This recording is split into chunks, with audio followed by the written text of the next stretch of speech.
สบายดีวันนี้ก็มาพบกับแคร์และน้องบีมือกลองคนเดิมของเราแต่เมื่อนี้น้องปูเป้บอยู่น้องปูเป้ไปตลาดก็เลยได้ออกไปออนทัวร์2 คน2ตัวหมูเมื่อนี้เป็นคลิปพิเศษพอดีว่านัดกับหมูสนิทคนจีนที่เคยเรียนเกี่ยวภาษาเหมือนกันเราจะไปกินข้าวอยู่ในเมืองแล้วก็คิดแล้วนี่เป็นวันเกิดเราก็เลยแบบว่าโบไรเซอร์ไพรส์เลยสื่อหนังให้นางเลยเพราะว่าช่วงนั้นโบสบายใครวัดจะคอหากันดีของขวัญไปเซอร์ไพรส์นางแต่ว่ายังไม่ให้นางรู้เลยนะแต่ว่าเที่ยวไปนี่ก็ต้องเห็นเลยแหละก็ต้องรู้เลยแหละว่าซื้อหนังไปให้เราจะได้เวลาที่จะนัดกันแล้วนัดกันไว้4 โมงแรกตอนนี้10 นาทีก่อนจะไปนั่งท่านางที่หน้าหอก็ไปนั่งกันที่หน้าหอมาเจอกันเขาบอกกันด้วยว่านางน่าฮักจะเป็นยังไงไปตัวกันเลย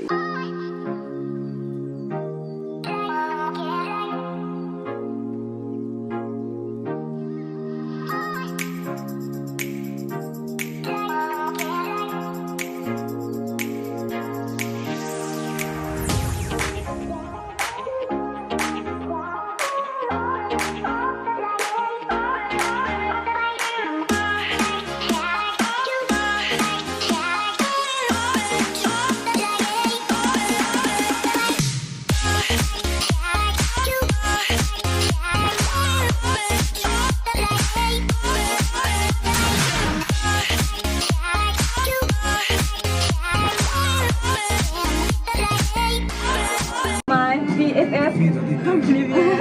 รีวิวใช่ไหมกับСвета вот меня зовут Света Света а куда ты я из Китая so cute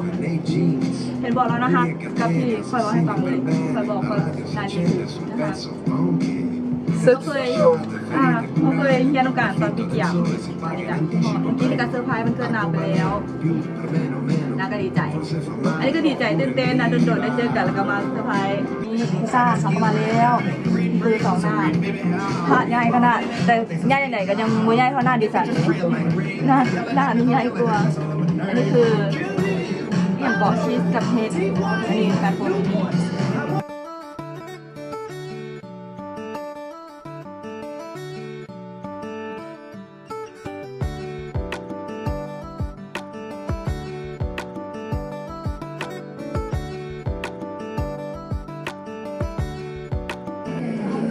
ต่อไปเราจะมาฟังนางเราดีคีบุตรกวีบุตรกวีภาษาบุตรกวีให้ฟังดีคีเพราะว่านางจะไปแข่งมือวันจันทร์วันจันทร์วัน Я как-то сказала, мне нравится, еще что вы нет, спокойно обнимайте другую, не бросьте мне пару помощи, говорите то, что я не вас люблю, что имя нежное мое, мой нежный, не упоминайте ни днем, ни ночью, что никогда в церковной тишине не пропоет так надо, аллилуйя.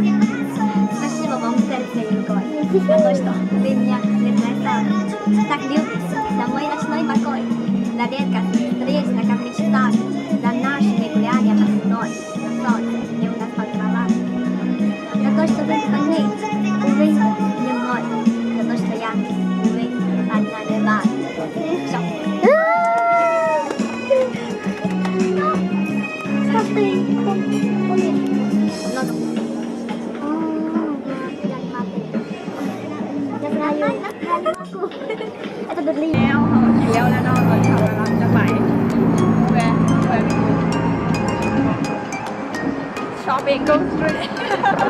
ช้อปปิ้งหลังจากกินเยี่ยมแล้วเขาไปช้อปปิ้งไปละลายซับ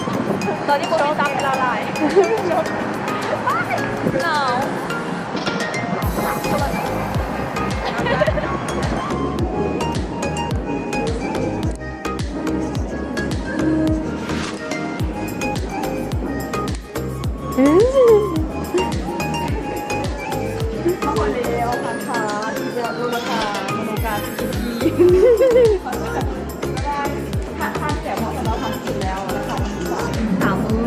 3 ดอกเลยนะคุยกันเลยดาวบอลลูนได้แซ่บๆอันนี้คือช็อกโกแลต แล้วอันนี้โกโก้ กาเกา Banana.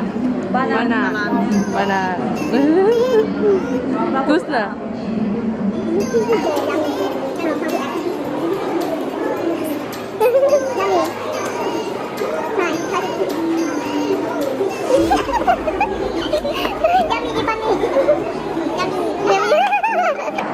วันนี้